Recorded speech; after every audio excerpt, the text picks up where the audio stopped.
Hello everyone, this is Kaveri Kathuria and once again welcome back to our channel and I hope you all are doing great and today we are going to discuss balance of payment. आज ये chapter हम discuss करने वाले हैं और इसे detail में जो है हम इसको डिस्कस करेंगे। तो इसको हम एटलीस्ट 3 और 4 वीडियोस के अंदर जो है इसको कंप्लीट करने वाले हैं। तो आज हम बैलेंस ऑफ पेमेंट को है डिस्कस करते हैं। So let's start it. सबसे पहले हम इसको स्टार्ट करेंगे यहाँ पर इसके मीनिंग से।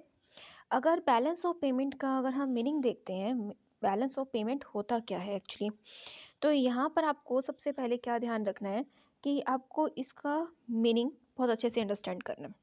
और इसका मीनिंग यहाँ क्या है, एवरी गवर्नमेंट जो भी गवर्नमेंट होती है वो मेंटेन करती है एक रिकॉर्ड। देखो सभी कंट्रीज़ की गवर्नमेंट एक रिकॉर्ड मेंटेन करती है। जो भी वो ट्रांजैक्शंस करते हैं दूसरी कंट्रीज़ के साथ, तो उसका एक रिकॉर्ड मेंटेन किया जाता है। तो उसी के बारे में बात कर रहे हैं। Every government maintain a record of the transaction कौन सी, जो भी आप बिज़नेस की डीलिंग करते हैं, बिज़नेस डील करते हो, एक्सपोर्ट इंपोर्ट किया जाता है अदर कंट्रीज़ के साथ, तो वो जो ट्रांजैक्शंस होती हैं उनको रिकॉर्ड किया जाता है। दैट टेक प्लेस बिटवीन, किसके बीच में ट्रांजैक्शन हो रही है, रेजिडेंट ऑफ कंट्री, जो एक कंट्री का रेजिडेंट है, and the rest of the world, और उस रेजिडेंट का रेस्ट ऑफ द वर्ल्ड के साथ during a given period of time. अब गिवन पीरियड ऑफ टाइम का मतलब होता है एक हम एनुअल ईयर ले रहे हैं, उसके दौरान जो भी ट्रांजैक्शंस की जा रही हैं उनका एक रिकॉर्ड रखा जाता है। और उसी रिकॉर्ड को आप क्या कहते हैं, उसी रिकॉर्ड को आप कहते हैं बैलेंस ऑफ पेमेंट। आप उसी को बोलेंगे बैलेंस ऑफ पेमेंट, बीओपी उसको बोला जाता है। मतलब अगर आपसे कोई पूछे कि बीओपी क्या है, तो बीओपी बैलेंस ऑफ पेमेंट एक अकाउंटिंग स्टेटमेंट है, एक ऐसी अकाउंटिंग स्टेटमेंट जिसके अंदर आप सिस्टमेटिक तरीके से रिकॉर्ड करते हैं किसको, इकोनॉमिक ट्रांजैक्शंस को। अब इकोनॉमिक ट्रांजैक्शंस कौन सी होती हैं, आपको ये भी ध्यान रखना है। इकोनॉमिक ट्रांजैक्शंस वो होती हैं, अगर हम इकोनॉमिक एक्टिविटीज़ जनरली पूछा जाता है तो वो सारी एक्टिविटीज़ जो आप किसके लिए करते हैं, बेसिकली वो सारी एक्टिविटीज़ जो आप प्रॉफिट अर्निंग पर्पज से करते हैं। अब between the resident of the country and the rest of the world के बीच में during a given period of time में जो ट्रांजैक्शंस हो रही हैं उनको जहाँ रिकॉर्ड किया जाता है उसे बोलते हैं, स्टेटमेंट को बोलते हैं, अकाउंटिंग स्टेटमेंट को balance of payment. Other words में बैलेंस ऑफ पेमेंट अगर हम समझे तो balance of payment is the difference between, difference है किसका, between the inflow of foreign exchange and outflow of foreign exchange on account of economic transaction. मतलब foreign exchange के inflow का और आउटफ्लो के बीच में जो डिफरेंस होता है उसी को बोलते हैं आप बैलेंस ऑफ पेमेंट। अब इकोनॉमिक ट्रांजैक्शंस जो होती हैं बीओपी की अगर हम बात करें तो ये कुछ आपके पॉइंट्स हैं, जो पॉइंट्स आपको ध्यान रखने हैं, 5 पॉइंट्स हैं। अब इन पॉइंट्स को आप ध्यान रखेंगे और इसी को आप जो है अंडरस्टैंड हम करेंगे। तो सबसे पहले देखते हैं कि फर्स्ट पॉइंट क्या है। इसके अंदर हम इकोनॉमिक एक्टिविटीज़ को कैटेगराइज कर देते हैं into the different categories, classify करते हैं। अब इसका फर्स्ट अगर हम अंडरस्टैंड करें तो यहाँ पर आती हैं आपकी विजिबल आइटम्स। क्या आती हैं, विजिबल आइटम्स। वो आइटम्स जो बॉर्डर क्रॉस करके जब एक जगह से दूसरी जगह जाती हैं तो वो आइटम्स आपको दिखाई देती हैं, that is called visible items, और उसी को हम क्या बोलते हैं, goods. This includes export and import of physical goods. अगर हम बात करते हैं यहाँ पे विजिबल आइटम्स में तो इसके अंदर हम गुड्स का एक्सपोर्ट और इम्पोर्ट जो है उसको ट्रांजैक्शंस को देखते हैं और इसी को हम बोलते हैं विजिबल आइटम्स। अगर आपसे ये पूछा जाए तो विजिबल आइटम्स का मतलब क्या है कि हम गुड्स की बात कर रहे हैं। As they are made of some matter और material and can be seen, touched and measure. Goods वही हैं जिनको आप देख सकते हैं, टच कर सकते हैं, उसकी क्वांटिटी को आप मेज़र कर सकते हैं, तो उसी को आप बोल रहे हैं visible items. Next, invisible items की बात करें तो इनविजिबल आइटम्स को सर्विसेज बोला जाता है। जैसे सर्विसेज जो प्रोवाइड की जाती हैं तो आपको दिखाई नहीं देती, वो सेवाएं हैं जो प्रदान की जाती हैं। Refers to export and import of services. कौन सी सर्विसेज, लाइक शिपिंग की है, बैंकिंग है, इंश्योरेंस है, इनको इनविजिबल आइटम्स बोला जाता है क्योंकि इनको आप सीन नहीं कर सकते, देख नहीं सकते, टच नहीं कर सकते, मेजर नहीं कर सकते। ये एक इनविजिबल आइटम्स है, सर्विसेज हैं जो प्रोवाइड की जाती हैं। नेक्स्ट आपको यहाँ पर थर्ड आइटम इंक्लूड होती है यूनिलेटरल ट्रांसफ़र। यूनिलेटरल ट्रांसफ़र की अगर आप बात करते हैं तो इसके अंदर आता है, देखो यूनिलेटरल ट्रांसफ़र क्या होती है, जो वन साइडेड होती हैं। वो सारी ट्रांजैक्शन जो वन साइड है, मान लो कि अगर आपने किसी को गिफ्ट दिया अब गिफ्ट के बदले में आप उससे कुछ ले नहीं रहे हैं, ठीक है, ये वन साइडेड है, इसके बदले में आपने कुछ नहीं लिया है, राइट। तो फिर यहाँ पर आपको क्या चीज़ ध्यान रखनी है, यूनिलेटरल ट्रांसफ़र के अंदर आता है रिसिप्ट्स एंड पेमेंट्स। या तो एक कंट्री में किसी एक रेजिडेंट ने दूसरी कंट्री में किसी को भी, किसी इंडिविजुअल को या उसकी गवर्नमेंट को किसी को भी कुछ दिया है तो यूनिलेटरल ट्रांसफ़र। या हो सकता है वो लोग हमारी कंट्री में किसी इंडिविजुअल को या हमारी गवर्नमेंट को कुछ भी दे रहे हैं तो उनकी तरफ से भी यहाँ आ रहा है। तो ऐसा हो सकता है कि यूनिलेटरल ट्रांसफ़र वन साइडेड होती है, जैसे गिफ्ट्स है, डोनेशंस, रेमिटनेस, तो वन साइडेड ट्रांजैक्शंस इनको कहा जाता है। नेक्स्ट है economic income from investment and work. ये मोस्ट इंपॉर्टेंट पॉइंट है, आपको ये ध्यान रखना है। इनकम फ्रॉम इन्वेस्टमेंट है, सिर्फ इन्वेस्टमेंट नहीं लिखा। इनकम फ्रॉम इन्वेस्टमेंट का मतलब है कहीं आपने पैसा लगाया हुआ है, उसके ऊपर आपको कोई प्रॉफिट आ रहा है या फिर कोई इंटरेस्ट मिल रहा है या कोई डिविडेंड आ रहा है। तो मतलब जहाँ भी आपने पैसा इन्वेस्ट किया है वहाँ से अगर आपको कुछ उसके ऊपर मिल रहा है, that is called income from investment. या फिर आपको कोई सैलरी मिल रही है, कोई आप बाहर काम करते थे उसके लिए सैलरी मिल रही है, तो वो भी आपकी क्या है, इनकम है। इनकम जो आप वर्क आप काम कर रहे हैं वहाँ से आपको मिल रहा है। तो ये इंपॉर्टेंट पॉइंट है याद रखने वाला, इनकम फ्रॉम इन्वेस्टमेंट है यहाँ पर बात कर रहे हैं हम। अभी हम इनको आइटम्स को भी स्टडी कर रहे हैं, बाकी इन आइटम्स को आगे हम क्लासीफाई करेंगे। किसके अंदर क्लासीफाई करेंगे, आप जैसे इसके कंपोनेंट्स हैं करंट अकाउंट, कैपिटल अकाउंट, तो उसके अंदर हम जो है इनको अलग अलग पार्ट्स में बाइफरकेट करके स्टडी करेंगे। एक आइटम होती है कैपिटल ट्रांसफ़र। कैपिटल ट्रांसफ़र का मतलब है relate to capital receipt. Capital transfer capital receipt से जुड़ा हुआ वर्ड है। बोरोइंग और सेल ऑफ असेट्स और कैपिटल पेमेंट जुड़ा हुआ है, जैसे लोन की रीपेमेंट करना और परचेज ऑफ असेट्स। तो इस चीज़ों से रिलेट करता है capital transfer word. I hope यहाँ तक आपको क्लियर होगा। तो चलिए एक और टर्म अंडरस्टैंड करते हैं अब। नेक्स्ट टर्म है meaning of balance of payment accounting. ये क्या होता है बैलेंस ऑफ पेमेंट अकाउंटिंग, ये न्यू टर्म है जो आपको अच्छे से अंडरस्टैंड करनी है। बस थोड़ा सा लिटिल बिट डिफरेंट कर देते हैं, जैसे बैलेंस ऑफ पेमेंट के साथ अकाउंटिंग लगा दिया, बैलेंस ऑफ पेमेंट अकाउंटिंग। तो इसमें कंफ्यूज नहीं आना है आपको, बस इसका मीनिंग अंडरस्टैंड करना है। Transactions are recorded in the balance of payment account. Transaction को रिकॉर्ड किया जाता है बैलेंस ऑफ पेमेंट अकाउंट में। In double entry book keeping international transactions. अब रिकॉर्ड करते हैं तो डबल एंट्री को हम फॉलो करते हैं, डबल एंट्री सिस्टम फॉलो करते हैं। Are recorded in the double entry accounting, हम उसको डबल एंट्री अकाउंटिंग के सिस्टम से उन ट्रांजैक्शंस को रिकॉर्ड कर लेते हैं। BOP accounting must be always balanced, और ये ऑलवेज क्या होनी चाहिए, बैलेंस्ड होनी चाहिए, ठीक है। अब बैलेंस्ड क्या होता है, इसका मतलब ये आपको आगे समझ में आ जाएगा क्या है। That is total amount of debit must be equal to total amount of credit. मतलब डेबिट का टोटल इक्वल होना चाहिए क्रेडिट साइड के टोटल के। जैसे हम अकाउंट्स में करते हैं तो आपको पता है कि debit side credit side match कर जाती है, तो ऐसे मैच करनी है। द बैलेंसिंग आइटम एरर और omissions must be included to the balance of BOP account. In case वो बैलेंस नहीं होती है तो हम बैलेंसिंग अमाउंट एरर और ओमिशन में डालते हैं और उसको बैलेंस कर देते हैं। If BOP account is still not balanced, अगर फिर भी वो एरर एंड ओमिशन यूज़ करने के बावजूद भी अगर वो बैलेंस नहीं होता है तो हम अकोमोडेटिंग ट्रांजैक्शंस को अंडरटेकन करते हैं to the BOP account to balance the BOP account, right.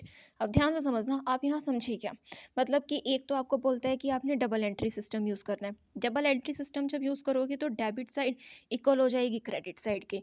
In case अगर ये दोनों बैलेंस नहीं होती हैं, इनका अगर कोई डिफरेंस रह जाता है तो इस डिफरेंस को बैलेंस करते हैं एरर एंड ओमिशन अकाउंट से। अब एरर एंड ओमिशन अकाउंट से भी अगर ये बैलेंस नहीं होता है तो आप लेके आते हैं accommodating transactions.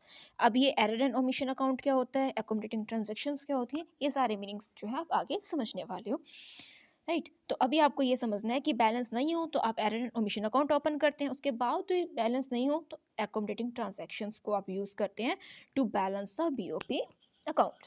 I hope this is clear. Now move to the next term. यहाँ पर एक टर्म है जो आपको अंडरस्टैंड करनी है और वो टर्म है आपकी यहाँ बैलेंस ऑफ ट्रेड। अब ये बैलेंस ऑफ पेमेंट और बैलेंस ऑफ ट्रेड दो अलग अलग चीज़ें हैं, अब इसको समझना। बैलेंस ऑफ ट्रेड की अगर बात करते हैं तो ये रेफर करता है डिफरेंस बिटवीन, किसके बीच का difference, value of export and value of import. यानी कि कौन सी वैल्यू ऑफ एक्सपोर्ट इंपोर्ट, सिर्फ विजिबल आइटम्स। और विजिबल आइटम आपको पता है एक ही होती है, क्या होती हैं, गुड्स। गुड्स जो है वो देखे जा सकते हैं, सर्विसेज नहीं देखी जा सकती।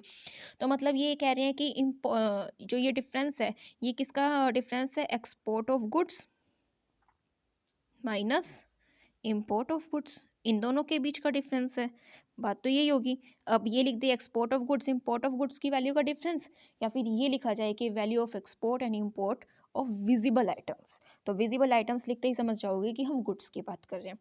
अब देखो नेक्स्ट यहाँ पर इन्होंने लिखा भी है, ये balance of trade is equal क्या है, ये इक्वल का साइन है, balance of trade is equal export of goods minus import of goods, मतलब विजिबल आइटम्स का मतलब क्या है, गुड्स की बात करते हैं।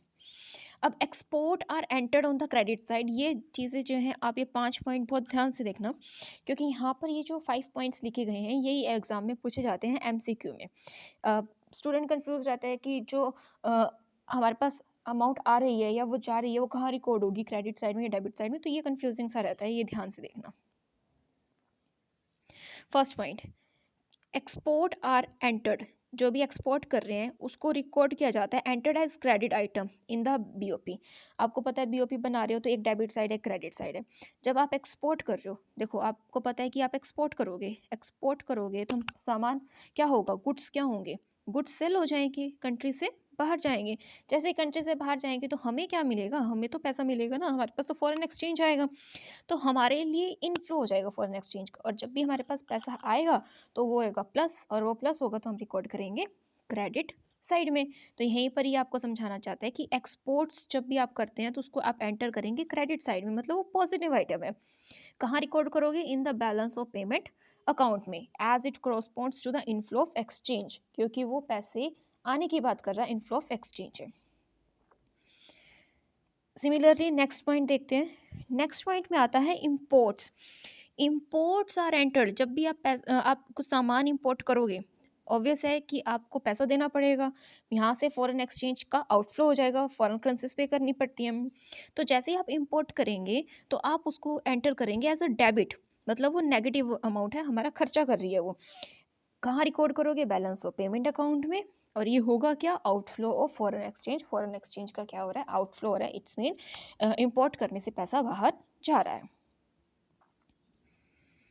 थर्ड पॉइंट है यहाँ पे, balance of trade is just a part of BOP. Most important point है, एमसीक्यू में पूछा जाता है कि बैलेंस ऑफ ट्रेड क्या है, बीओपी का पार्ट है। ठीक है, क्योंकि आपको पता है बीओपी के अंदर तो हम गुड्स भी स्टडी करते हैं, हम सर्विसेज भी लेते हैं, ठीक है, और इसी के अंदर हम यूनिलेटरल ट्रांसफर्स भी लेते हैं, इसी के अंदर हम अदर इनकम और लोन्स बहुत कुछ लेते हैं, बोरोइंग्स लेते हैं। और ये हम सिर्फ इसी को स्टडी करें, इसका जब एक हिस्सा स्टडी करते हैं, जब गुड्स को स्टडी करते हैं तो उसको बोलते हो आप balance of trade, balance of trade. तो अब आप ये कह सकते हो कि ये सिर्फ बीओपी का एक पार्ट है, ठीक है। अब कहता है कि इट इज़ फेवरेबल, ये फेवरेबल कब हो जाएगा, it is favourable when export are more than import. और देखो अगर आपको पता है कि आपका एक्सपोर्ट ग्रेटर देन है इम्पोर्ट से, मतलब आपने सामान ज़्यादा बेचा है और दूसरी कंट्री से खरीदा कम है, तो ये आपके लिए फेवरेबल सिचुएशन है। लेकिन अगर आपके इम्पोर्ट ग्रेटर देन एक्सपोर्ट हो जाते हैं, मतलब आप सामान खरीद बाहर से ज़्यादा रहे हो और बेच कम रहे हो, तो ये आपके लिए अनफेवरेबल कंडीशन हो जाती है। तो ये दोनों पॉइंट्स आपको याद रखने हैं, unfavourable when imports are more than exports. Fifth point is balance of trade is also known as balance of visible trade और ट्रेड बैलेंस। तो ये एग्जाम में आ जाता है, तो कंफ्यूज नहीं होना है, जहाँ भी विजिबल ट्रेड आ जाए या विजिबल ट्रेड बैलेंस आ जाए, ये बैलेंस ऑफ ट्रेड की ही बात कर रहा है, तो ये आपको ध्यान रखना है। आई होप दिस इज़ क्लियर। हमने जो है कुछ टर्म्स अंडरस्टैंड किए हैं, हमने देखी बैलेंस ऑफ ट्रेड, आपको क्लियर होगा, बैलेंस ऑफ पेमेंट अकाउंटिंग समझ चुके हैं और बैलेंस ऑफ पेमेंट का मीनिंग भी हम समझ चुके हैं। Now move to next point. अब नेक्स्ट पॉइंट क्या है, हम कंपोनेंट्स की बात करते हैं, meaning and components of current account. क्या होता है यहाँ पे कि बैलेंस ऑफ पेमेंट के ना कुछ कंपोनेंट्स होते हैं, राइट। अब उन कंपोनेंट्स को हम डिवाइड करते हैं into capital account, into current account, error and omission account. तो इनका फिर टोटल लेते हैं, सम टोटल लेते हैं, उनको बैलेंसिंग उनकी की जाती है। तो वन बाय वन हम इसका अंडरस्टैंड करेंगे। तो अभी हम देखते हैं इसका फर्स्ट कंपोनेंट क्या है। फर्स्ट कंपोनेंट की अगर हम बात करते हैं तो वो आपका होता है करंट अकाउंट, ठीक है, वो क्या है आपका करंट अकाउंट। अब ये करंट अकाउंट क्या होता है, देखो इसको अंडरस्टैंड करेंगे। करंट अकाउंट में होता क्या है कि हम लोग ना वो सारी ट्रांजैक्शंस रिकॉर्ड करते हैं जो रेस्ट ऑफ द वर्ल्ड के साथ तो की गई हैं, लेकिन वो किसी भी तरीके से हमारी जो कंट्री है या हमारी गवर्नमेंट को इम्पैक्ट नहीं कर रही है किस केस में इम्पैक्ट नहीं कर रही है, वो फाइनेंशियल नेचर में इम्पैक्ट नहीं करती, मतलब हमारी कंट्री की असेट्स एंड लाइबिलिटीज़ को इम्पैक्ट नहीं कर रही है, उसको हम बोलते हैं करंट अकाउंट। मतलब ध्यान से सुनना, ऐसी कोई भी ट्रांजैक्शन जो एक कंट्री के द्वारा या उसकी गवर्नमेंट ने की हो या उसकी रेजिडेंट ने की हो, दूसरी कंट्री के साथ कोई भी ट्रांजैक्शन की है, कोई भी लेन देन किया है, लेकिन उसका इम्पैक्ट उस कंट्री की असेट्स एंड लाइबिलिटीज़ के ऊपर नहीं पड़ रहा है, तो उसको आप बोलेंगे, उन सभी ट्रांजैक्शंस को बोलेंगे करंट अकाउंट, राइट। अब देखो इसका meaning, current account records all those transactions between the resident of a country and the rest of the world. अब रेजिडेंट ऑफ द कंट्री मतलब यहाँ से यहाँ के रेजिडेंट ने किया, हमारी कंट्री के रेजिडेंट ने, चाहे कोई इंडिविजुअल है, चाहे कोई कंपनी है, चाहे कोई फर्म है, चाहे गवर्नमेंट ने की हो दूसरी कंट्री के साथ, राइट। तो यहाँ पर ये कहना चाहता है रिकॉर्ड ऑल दोज ट्रांजैक्शन, वो सारी ट्रांजैक्शंस रिकॉर्ड की जाती हैं जो रेजिडेंट ऑफ कंट्री ने की है रेस्ट ऑफ द वर्ल्ड के साथ, which do not cause change, लेकिन ये याद रखना कि do not cause any change in the assets and liabilities of the resident of a country और इट्स गवर्नमेंट, लेकिन उसकी असेट्स और लाइबिलिटीज़ को इम्पैक्ट नहीं कर रही है, रेजिडेंट की या गवर्नमेंट की असेट एंड लाइबिलिटी को इम्पैक्ट नहीं करती। Current account contains, current account के अंदर होता क्या है, रिसिप्ट्स हैं, कोई पैसा आएगा एंड पेमेंट्स भी है, कोई पैसा जाएगा भी सही, लेकिन वो रिलेट किससे करता है, वो रिलेट करती है ट्रांजैक्शन विजिबल आइटम से, इनविजिबल आइटम से, यूनिलेटरल ट्रांसफर से और income from investment and work से। तो 4 पॉइंट हैं, मोस्ट इंपॉर्टेंट हैं, ये ध्यान रखने, राइट। तो चलो अब इसको अंडरस्टैंड करते हैं, हम इन 4 पॉइंट्स हैं, इन चारों को अंडरस्टैंड करते हैं वन बाय वन क्या है ये। अब फर्स्ट पॉइंट है export and import of goods, इसको बोलोगे विजिबल आइटम। विजिबल आइटम्स, जो आइटम विजिबल हैं, दिखाई दे रही हैं, that is called visible trade, ठीक है। विजिबल आइटम्स में ट्रेड कर रहे हो तो बोलोगे विजिबल ट्रेड। मर्केंडाइज ट्रांजैक्शंस भी बोला जाता है। ये सिमिलर वर्ड्स हैं जो ध्यान रखने हैं। अब बात करते हैं अगर हम फॉरेन ट्रेड की, in foreign trade export and imports of goods have a major share. जब भी हम फॉरेन ट्रेड करते हैं तो गुड्स का एक्सपोर्ट एंड इम्पोर्ट होता है, हमें भी पता है कि हम कोई सामान खरीद भी रहे हैं किसी कंट्री के साथ और बहुत सी कंट्रीज़ के साथ सामान बेच भी रहे हैं, तो ये एक्सपोर्ट इम्पोर्ट जो है कंट्रीज़ का आपस में चलता रहता है, right. Therefore there will be inflow, तो कुछ इनफ्लो भी होगा कुछ आउटफ्लो भी होगा, मतलब जब सामान खरीदोगे तो पैसा आउटफ्लो होगा और जब सामान बेचोगे तो पैसे का इनफ्लो होगा on account of export and import of visible goods. लेकिन याद रखना ये पैसे का आना जाना हो रहा है, इनफ्लो आउटफ्लो हो रहा है just because of visible goods, मतलब ऐसा गुड्स जो आपको दिखाई दे रहा है, ठीक है। जैसे बॉर्डर क्रॉस करके एक कंट्री से दूसरी कंट्री में जाएगा तो वो विजिबल है, विजिबल गुड्स है वो। तो ये चीज़ आपको मोस्ट इंपॉर्टेंट यहाँ पर याद रखनी है। नेक्स्ट आपका पॉइंट है पेमेंट। मान लो कि अगर आपने कुछ इंपोर्ट किया, ठीक है, तो नेक्स्ट पॉइंट क्या कहता है, import for payment for imports. कोई सामान इंपोर्ट किया है, ठीक है, आपकी कंट्री में कोई सामान एंटर करेगा और इंपोर्ट की वजह से आपको पेमेंट तो करनी पड़ेगी, और जैसे ही आप पेमेंट करोगे तो पैसे का क्या होगा, आउटफ्लो होगा, आउटफ्लो फॉरेन एक्सचेंज। अब जब आपने खर्चा कर दिया तो वो आपका लिखा जाएगा एक नेगेटिव साइड में, उसको बोलेंगे डेबिट साइड। मतलब जो भी खर्चा होगा, जब पैसा आपका लग रहा है तो डेबिट साइड में, जब पैसा आ रहा है तो क्रेडिट साइड में, राइट। तो ये आपको ध्यान रखना है कि पेमेंट फॉर इम्पोर्ट जब भी होगा तो वो पेमेंट्स जाएंगी कहाँ, वो पेमेंट्स जाएगी नेगेटिव साइड में रिकॉर्ड होगी, मतलब डेबिट आइटम में रिकॉर्ड हो जाएगी। नेक्स्ट पॉइंट है रिसीट्स फॉर एक्सपोर्ट्स। पैसा आएगा, एक्सपोर्ट कर रहे हो, पैसा आएगा, सामान बेचा है तो ऑब्वियस है पैसा आएगा, इनफ्लो होगा फॉरेन एक्सचेंज का, इसको पॉजिटिव साइड में रिकॉर्ड करोगे और उसको बोलोगे क्रेडिट आइटम्स में, आप क्रेडिट आइटम मानोगे और क्रेडिट साइड में रिकॉर्ड कर दोगे। और लास्ट पॉइंट इसका है बैलेंस। अब इनको बैलेंस कर दोगे, देखो गुड्स का बैलेंस कर दो, वहीं पे balance of visible export import, उसको बोलोगे बैलेंस ऑफ ट्रेड।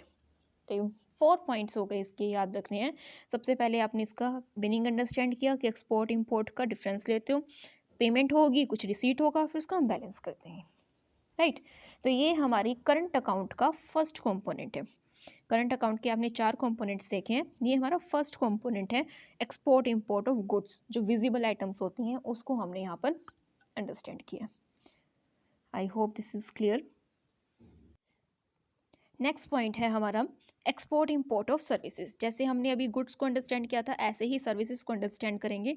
इसी को यहाँ पर विजिबल, जैसे उसको विजिबल बोला जाता था, सर्विसेज को क्या बोला जाता है, इनविजिबल आइटम्स बोला जाता है। अब इसके अंदर इंक्लूड होती हैं सर्विसेज, इनके अंदर सारी सर्विसेज को जो है हम इंक्लूड करते हैं। किसको इंक्लूड करेंगे? इसके अंदर सर्विसेज जो हैं सारी इंक्लूड होंगी। अब सर्विसेज को इंक्लूड करते हो तो सर्विसेज को खरीदा या बेचा जाता है, मतलब सर्विसेज या तो किसी से ली जाती हैं या किसी को प्रोवाइड की जाती हैं। अब by the resident of a country to the rest of the world. तो इसीलिए इनफ्लो और आउटफ्लो फॉरेन एक्सचेंज होगा, यहाँ पर भी होगा जैसे गुड्स में होता था। Similarly in case of services में भी गुड्स सर्विसेज की वजह से भी फॉरेन एक्सचेंज का इनफ्लो और आउटफ्लो होगा। अब फर्स्ट अगर हमने क्या कहता है पेमेंट, अगर हम किसी से सर्विस ले रहे हैं हमें पेमेंट करनी पड़ेगी। मान लो हमने फॉरेन कंट्री में वहाँ पर फॉरेन कंट्री के साथ कोई डील किया और उनसे कोई सर्विसेज ली हैं तो उनको पेमेंट करनी पड़ेगी। पेमेंट होगा तो आउटफ्लो होगा, और जैसे ही आउटफ्लो होगा तो उसको रिकॉर्ड करेंगे नेगेटिव साइड में, मतलब डेबिट आइटम मानते हुए उसको डेबिट साइड में रिकॉर्ड कर दिया जाएगा। और नेगेटिव इसलिए बोल रहे हैं क्योंकि वहाँ पर हमारा खर्चा हो जाता है, इसीलिए इसको नेगेटिव बोला जाता है। सिमिलरली मान लो कि आपने रिसीट्स लिए, मतलब कि आपने कोई सर्विसेज प्रदान की हैं, हमारी कंट्री ने या गवर्नमेंट ने या किसी इंडिविजुअल ने कोई सर्विसेज प्रोवाइड की हैं किसी रेस्ट ऑफ द वर्ल्ड को, तो हमारे पास पैसा आएगा, that is called inflow foreign exchange. इसको रिकॉर्ड करोगे पॉजिटिव मानते हुए, मतलब पैसा आ रहा है तो पॉजिटिव, और क्रेडिट आइटम मानते हुए क्रेडिट साइड में इसको रिकॉर्ड कर दिया जाएगा। मतलब जब भी पैसा आए तो पॉजिटिव, जब भी पैसा जाए तो नेगेटिव। और सिमिलरली इसको भी हम बैलेंस करेंगे तो लास्ट में हम देखेंगे हमारा एक्सपोर्ट ज़्यादा रहा या इंपोर्ट ज़्यादा रहा, तो बैलेंस कर देते हैं और उसके बैलेंस को बोलेंगे बैलेंस ऑफ इनविजिबल ट्रेड। क्योंकि सर्विसेज है तो इसलिए इसको इनविजिबल ट्रेड बोला जाएगा। नेक्स्ट पॉइंट है इसके अंदर हमारा balance of payment, receipts and payments of unilateral. अब ये है बैलेंस ऑफ पेमेंट में बात करेंगे यूनिलेटरल की। यूनिलेटरल ट्रांसफ़र, अनरिक्वायर्ड ट्रांसफ़र भी बोल देते हैं, वन साइडेड ट्रांजैक्शन से बोल देते हैं। ये डिफरेंट डिफरेंट नेम्स हैं इनके, राइट। जैसे हमने इनको यूनिलेटरल बोला, इसको अनरिक्वायर्ड ट्रांसफ़र बोल दिया, वन साइडेड ट्रांजैक्शन बोल दिया, तो आप इसको बोल सकते हैं मतलब वन साइडेड ट्रांजैक्शन है, किसी को आप कुछ दे रहे हो तो बदले में उससे कुछ ले नहीं रहे हो, ठीक है, कुछ डिमांड नहीं कर रहे हो, that is called unilateral transfers. अब इसके एग्जांपल्स आते हैं गिफ्ट, डोनेशन, गिफ्ट की बात करते हैं, डोनेशन है, रिमिटनेस है, और ये सारी क्या है आपकी कोई भी अदर वन साइड ट्रांजैक्शन हो सकते हैं। रिमिटनेस होता है कि बाहर से आप पैसा कमाकर जब यहाँ लेकर आ रहे हैं अपनी कंट्री में वापस लेकर आ रहे हैं, रिमिटनेस ऑफ मनी ऐसा होता है। तो ये रेफर करते हैं दोज रिसिट्स एंड पेमेंट्स को which take place without any corresponding services in the, ये कॉरस्पॉन्डिंग है, corresponding services in the return in the current period. Current period के अंदर आप उनसे कुछ भी सर्विसेज उससे डिमांड नहीं कर रहे हैं, कुछ भी उसके बदले में डिमांड नहीं कर रहे हो, कुछ दे रहे हो तो। रिसिट्स क्या है? रिसिट्स ऑफ यूनिलेटरल ट्रांसफ़र, मतलब अगर आपने किसी से कुछ लिया है, यूनिलेटरल ट्रांसफ़र आपको मिली है, इनफ्लो हुआ है, अब या तो सर्विसेज मिल रही हैं, वन साइडेड सर्विसेज किसी से मिल रही हैं रेस्ट ऑफ द वर्ल्ड से, तो उसको बोलोगे इनफ्लो ऑफ फॉरेन एक्सचेंज, और उसको शो किया जाएगा क्रेडिट साइड पे, राइट। मतलब क्या हुआ? फॉर एग्जांपल आपसे अगर कोई पूछ ले, आपको पता है कि ये गिफ्ट्स डोनेशंस यूनिलेटरल ट्रांसफ़र है, अगर कोई आपको गिफ्ट दे रहा है, आपको कोई डोनेशन दे रहा है, ठीक है, तो वो क्या है? वो रिसिप्ट ऑफ यूनिलेटरल ट्रांसफ़र है, that is called receipt of unilateral transfer. उसका इनफ्लो हो रहा है, पैसे का आना है, इनफ्लो फॉरेन एक्सचेंज। अब उसको रिकॉर्ड करोगे क्रेडिट साइड में। ये एमसीक्यू आ जाता है एग्जाम में कि गिफ्ट को कौन सी साइड रिकॉर्ड किया जाएगा, कौन से अकाउंट में रिकॉर्ड किया जाएगा, तो करंट अकाउंट में रिकॉर्ड होगा और क्रेडिट साइड में रिकॉर्ड होगा, क्योंकि ये पॉजिटिव आइटम है और क्रेडिट साइड में रिकॉर्ड होगी। अगर आप किसी को गिफ्ट दे रहे हो, डोनेशन दे रहे हो, तो वो है payment, payment of unilateral transfer, उससे होगा पैसे का आउटफ्लो, उसको रिकॉर्ड करोगे एज अ नेगेटिव साइड, और कहाँ पे? डेबिट साइड में, डेबिट आइटम मानते हुए डेबिट साइड में रिकॉर्ड कर दिया जाएगा। जैसे ही इसका रिसिट और पेमेंट आप देख लेते हो तो इसका बैलेंस निकाल लोगे। Balance of receipts and payments of unilateral transfer is the balance of unilateral transfer, उसको निकाल लोगे, यूनिलेटरल ट्रांसफ़र का बैलेंस आप कर लोगे। मतलब आपने अभी तक बैलेंस ऑफ गुड्स निकाल लिया, बैलेंस ऑफ सर्विसेज निकाल लिया, बैलेंस ऑफ यूनिलेटरल ट्रांसफ़र से निकाल लिया, राइट। ये तीनों कंपोनेंट्स हमने स्टडी कर लिए किसके अंदर? करंट अकाउंट में। अब करंट अकाउंट का एक और कंपोनेंट है लास्ट, वो है इनकम। याद रखना क्या है? इनकम। अब यहाँ पर जो वर्ड है वो है इनकम फ्रॉम इन्वेस्टमेंट, ठीक है, इनकम फ्रॉम इन्वेस्टमेंट, इन्वेस्टमेंट से इनकम आ रही है। और सीओई का मतलब क्या है? Compensation of employ. अब यहाँ पर इसका क्या मीनिंग है? कहते हैं कि कोई भी इनकम आपने अर्न की है, जैसे आपको अगर आपकी इन्वेस्टमेंट पे डिविडेंड मिल रहा है या कैपिटल पे इंटरेस्ट मिल रहा है, या कोई किसी ब्रांच से आप प्रॉफिट अर्न कर रहे हैं और कौन सी ब्रांच है वो इंडियन कंपनी की है अब्रॉड में, और आपको कोई सैलरी मिल रही है, कोई आप बाहर काम कर रहे हो, आप वहाँ से सैलरी आपको मिल रही है, सैलरीज फ्रॉम वर्क अब्रॉड। तो ये सारी क्या है, आपकी इनकम्स है। ठीक है, अब इस इनकम का भी या तो रिसिट होगा या पेमेंट होगी। अगर आपकी रिसीट हो रही है, इन सभी तरीके से कहीं से भी पैसा आ रहा है, तो वो आपका पॉजिटिव है और वो क्रेडिट साइड में शो कर दिया जाएगा। इन सब तरीकों से अगर पैसा बाहर जा रहा है, मतलब आप किसी किसी ने यहाँ इन्वेस्टमेंट किया हुआ है और आप उसको बाहर डिविडेंड पे कर रहे हो, वो पैसा लेकर बाहर जा रहा है, अपना डिविडेंड लेकर, इंटरेस्ट लेकर जा रहा है, प्रॉफिट लेकर जा रहा है, अगर ये पेमेंट हो रहा है इन सभी आइटम्स का, तो ये नेगेटिव साइड में बीओपी के अकाउंट में शो हो जाएगी। राइट, तो जब भी खर्चा होगा डेबिट, और अगर जब भी रिसीट्स आएंगी तो वो पॉजिटिव। और सिमिलरली आप इनका भी इनफ्लो और आउटफ्लो मैच करेंगे और देखेंगे कि बैलेंस लास्ट में क्या रहा, मतलब at the end of the year receipts ज़्यादा रही या पेमेंट्स ज़्यादा रही, तो आप बैलेंस निकाल लोगे, balance of income in current account. तो इसको बोलते हैं balance of payment in current account. I hope यहाँ तक आपको क्लियर होगा। अब एक बार देखते हैं कि हमने क्या क्या आइटम स्टडी की, अब इसके बाद इसको कंक्लूड कर देंगे। अब आपने देखा बैलेंस ऑफ करंट अकाउंट, यही देखा balance of current account. Current account के अंदर आपने सबसे पहले फर्स्ट आइटम देखा बैलेंस ऑफ गुड्स, फिर देखा balance of services, after then हमने स्टडी किया यूनिलेटरल ट्रांसफर्स, यूनिलेटरल ट्रांसफ़र के बाद हमने स्टडी किया इनकम, इनकम कहाँ से आ रही है, इनकम फ्रॉम इन्वेस्टमेंट्स, जो भी इन्वेस्टमेंट कर रही है वहाँ से। ये 4 पॉइंट है, यहाँ से आपने इन चारों का बैलेंस निकाल लिया। अब इसके बाद क्या करना है, अब वो चीज़ आपने अंडरस्टैंड करनी है। देखो अब ये लास्ट पॉइंट है जो आपको अंडरस्टैंड करना है, बैलेंस ऑफ करंट अकाउंट। अब करंट अकाउंट का बैलेंस निकालना है हमने। क्या कहता है कि in a current account, current account में क्या होता है कि receipts from the exports of goods and services, हमने करंट अकाउंट में फर्स्ट देखा exports of goods and services, ये सेकंड पॉइंट हो गया सर्विसेज, थर्ड हो गया यूनिलेटरल ट्रांसफर का बैलेंस, फिर हो गया इनकम फ्रॉम इन्वेस्टमेंट का बैलेंस। ये सारे हमने देख लिए, ये सारे रिकॉर्ड किए जाएंगे क्रेडिट साइड में as they represent the inflow of foreign exchange. अगर रिसीट हुआ है, देखो क्या कहता है कि अगर रिसीट हुआ है, फर्स्ट पॉइंट क्या लिखा है इसने, रिसीट, यहाँ अगर इन चारों बैलेंसेस से रिसीट हुआ है, पैसा आया है, तो उसको रिकॉर्ड करोगे कहाँ पे, क्रेडिट साइड में। इन चारों की वजह से अगर पेमेंट हुई है, ठीक है, तो आप रिकॉर्ड करोगे इसको एज अ नेगेटिव और डेबिट साइड में रिकॉर्ड कर दोगे। मतलब कि गुड्स परचेज किए तो पेमेंट किया होगा, सर्विसेज लिए तो पेमेंट की है, यूनिलेटरल ट्रांसफर्स, किसी को गिफ्ट दिया, डोनेशन दिया, सब गया तो उससे पेमेंट हुई है, और किसी ने यहाँ की इन्वेस्टमेंट की थी उसके ऊपर पैसा कमा कर ले गया, इनकम पेड, इनकम पे की इन्वेस्टमेंट के लिए, तो पेमेंट हुई है, तो सब रिकॉर्ड होंगी डेबिट साइड में। राइट, तो अब आपने दो चीज़ें समझ ली, या तो आइटम हो रही है क्रेडिट या होगी डेबिट। अब इन दोनों का डिफरेंस निकाल लेंगे, net value of credit and debit balance in the balance of current account, credit और डेबिट के बीच का बैलेंस निकाल लो। अब जब भी इसका बैलेंस निकालोगे तो दो सिचुएशन होगी। राइट, अब सिचुएशन क्या होंगी, या तो आपकी रिसीट्स ग्रेटर देन होंगी पेमेंट से, ये पैसा आया ज़्यादा है, पेमेंट कम हुई है, तो यही होगा। दूसरी तरफ हो सकता है कि आपने इस साल इंपोर्ट्स वगैरह ज़्यादा कर लिए और आपके पास आपने जो है पेमेंट आपको ज़्यादा करनी पड़ी और रिसीट्स आपके पास इतनी नहीं आई है, मतलब ट्रांजैक्शंस जो भी आपने रेस्ट ऑफ द वर्ल्ड के साथ की हैं। तो इन केस अगर आपका ये रिसीट्स ग्रेटर देन पेमेंट हो जाता है, when the credit items are more than debit item, तो इसका मतलब कि आपके पास इनफ्लो ज़्यादा हुआ है पूरे साल के दौरान, inflow net inflow of foreign exchange ज़्यादा रहा है, तो इसको बोलोगे करंट अकाउंट सरप्लस, आपका करंट अकाउंट सरप्लस में था।